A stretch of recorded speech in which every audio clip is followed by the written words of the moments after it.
is the Boca Raton Historical Society Museum. We call it the Boca Raton History Museum. We're in the old City Hall, the old Town Hall of Boca Raton, which was constructed in 1927. It's a beautiful building. And since the 1980s, it's been the home of the Boca Raton Historical Society. And we do a variety of programs and exhibits and house many of our historical collections here. We have a wide variety of collections that reflect the history of our wonderful community.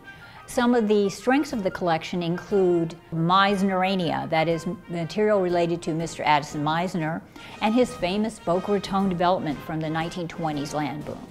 Our current exhibition is entitled Sentimental Journey, and it's about Boca Raton during the wartime.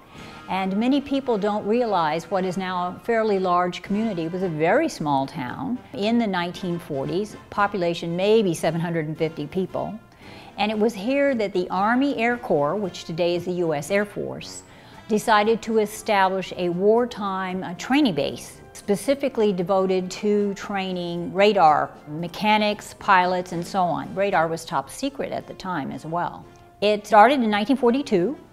And the lands of the field actually took up almost 6,000 acres here. It extended from Palmetto Park Road on the south to north of Yamato, as the pioneers used to say, or Yamato as you may know it, and from Dixie Highway on the east to the CSX tracks where Amtrak is. So think of I-95 as the western boundaries of the base.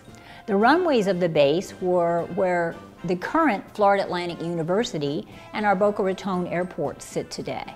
I think that youngsters will be really interested in seeing the activities that were going on during the war.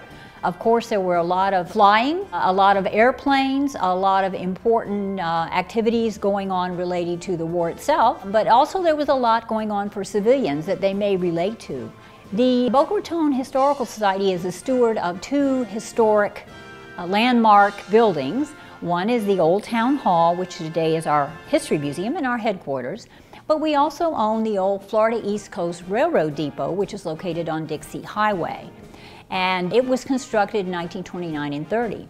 And there at the depot there are 4 rail cars, including 2 streamliners, which are also on the National Register. They were built in 1947, and they were part of the Silver Meteor, which was the New York to Miami express run, very glamorous, in the 1940s. That is the home of our signature educational program, Ticket to Ride.